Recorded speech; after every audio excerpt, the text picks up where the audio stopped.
Mas hoje não vamos falar destas coisas. Hoje vamos falar da perda da audição nas crianças, não é? Bom dia, Manel. Bom dia, Cristina. Bom dia a todos. Hipólito aqui. É verdade. Hoje vamos falar da surdez essencialmente infantil e particularmente na reabilitação dessa surdez, porque é possível e quanto Mas mais estamos cedo a falar de surdez ou estamos a falar de perda auditiva? Porque há vários graus de perda auditiva, desde a mais leve até a mais radical, aquela que implica língua gestual, o conhecimento da língua gestual. Vamos ter um caso, enfim, de um paciente que perdeu, provavelmente, o ouvido, enfim, neste caso, a capacidade de ouvir muito cedo e foi reabilitado com muito sucesso e já vamos perceber isso. De qualquer maneira, isto só para dizer que muitas vezes as pessoas, enfim, menosprezam este valor. Até quando são mais velhas, quanto mais... É verdade, é verdade. Mas 3 em cada 1000 crianças, numa situação normal, podem nascer com surdez infantil. E depois, esse caso é particularmente, ou esse número é particularmente agravado, se forem situações de partos prematuros, com baixo peso, ou se houver já história de surdez na família. Portanto, temos uma situação em que não é de desprezar e, como digo, trazemos aqui o Diogo, que é um caso típico de uma criança que provavelmente terá nascido ou com algum déficit auditivo ou, enfim, com alguma dificuldade depois de fazer o seu crescimento normal e depois foi reabilitado com muito sucesso. Diogo, e não sei se foste tu que te apercebeste, provavelmente foram os teus pais, não é? Mas com que idade é que eles começaram a perceber que havia dificuldades na audição? 4 anos. 4? Que até lá não houve qualquer problema, como era criança, tinha aquele traquinite de criança, mas começaram a falar comigo e eu não tinha reação. E a partir dessa altura então é que viram qualquer coisa correr mal e procuraram então a ajuda. E quando é que tu te apercebeste que realmente tinhas algumas dificuldades? Com 4 anos eu não me recordo, não é? Portanto, eu desde que me conheço, já me conheço com aparelhos. Que idade é que tem o Diogo hoje? Tenho 26. 26 anos. Oh, parece mais novo. Eu sei, já não é o primeiro. Eu tenho 26 anos, mas não... Então começou a usar os aparelhos logo muito cedo? Sim, 5 anos. E foi necessário depois aprender língua gestual ou não? Não. Os aparelhos auditivos, portanto... Não, porque outra situação que os meus pais notaram foi a maneira de eu falar. Havia um atraso em relação às crianças da minha idade. E então eles procuraram ajuda, pronto, e a ajuda que nós conseguimos encontrar foi a que me tem acompanhado durante o meu processo clínico. E nessa altura também tive acompanhamento de terapeuta de fala. Mas sem os aparelhos, por exemplo, o Diogo não ouve já quase nada? Ouço pouco.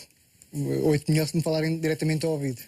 Mas sem aparelhos, for com alguma distância, não ouço. E são aparelhos que têm que ser normalmente renovados? Sim. Ou dão para algum tempo?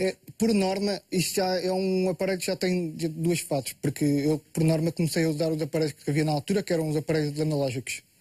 E na altura falava-se que o ciclo de vida do aparelho durava à volta de 6, 7 anos. E eu consegui durar o meu aparelho durante 12 anos. Portanto, quase o dobro. Também porque é caro, é um material que é caro e que puder durar mais tempo, melhor ainda.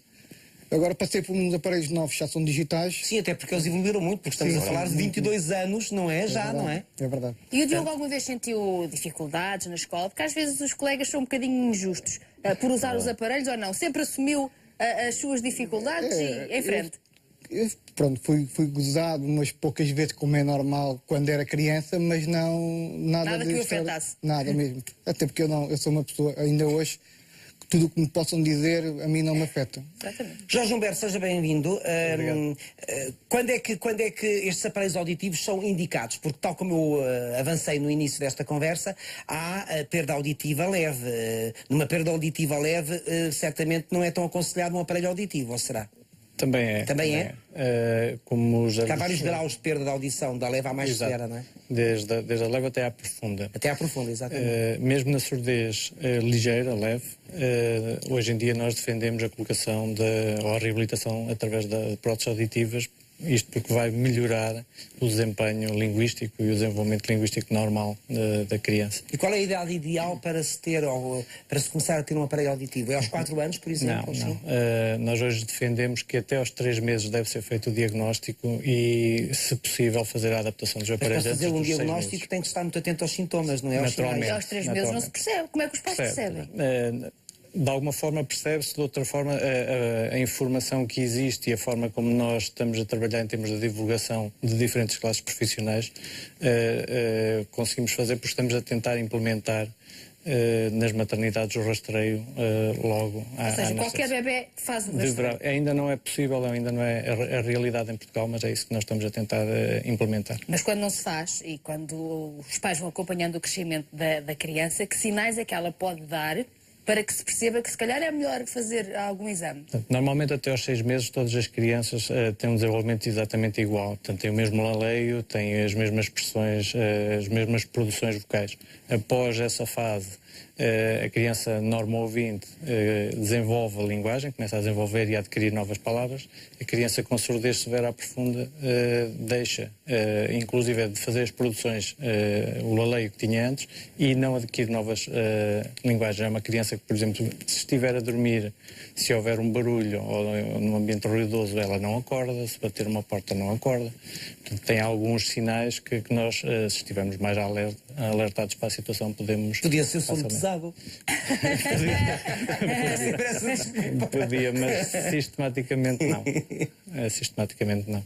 E se ao mesmo tempo não for desenvolvendo a linguagem, lá está, Claro. pode ser um sinal então realmente de que E se for tem o problemas. primeiro filho, naturalmente que é mais difícil haver um termo de comparação. E, nos casais que já têm um segundo ou terceiro filho, em comparação com o primeiro, se for normal-ouvinte, é relativamente simples. Estamos a falar de crianças, como é que os pais habitualmente lidam com esta situação? Porque devem ficar muito assustados, não? Muito preocupados. Se numa fase inicial naturalmente não lidam bem, todos nós idealizamos uma criança perfeita, não é que uma criança com surdez não seja perfeita, mas até porque a surdez não se vê, não é? A não ser que se veja os aparelhos. Mas E hoje praticamente não se vê, são invisíveis. Exatamente. Não é? Cada vez mais pequenos, cada vez mais sofisticados. Eu daqui não vejo aparelhos nenhuns ali Mas no. tenho. Pois é, mas se tivesse um bocadinho o cabelo mais comprido, então nem se viu sim, mesmo. é verdade. Nota. E hoje em dia também existe a, questão, a possibilidade da escolha da coloração das caixas. Mas é portanto, tipo como os aparelhos dos dentes. Já se escolhe as cores e tudo. Podemos escolher a cor da caixa de acordo com o clube, com as preferências. O clube é bom. exemplo. Isto para uma Só do criança, Benfica. para uma criança é capaz de ter piada, não é? E de ajudar, não é? Não, é uma forma de nós próprios, quer os adultos, quer as crianças, banalizarmos o uso de uma prótese auditiva. É exatamente a mesma coisa, de que usar uns óculos. de que Agora, usar- estes aparelhos não são comparticipados pelo Estado? Sim ou não? Não. Não, normalmente não tenho são, a medo, não ser nós que temos sejam. ser sinceros. É assim. Não, e não são baratos.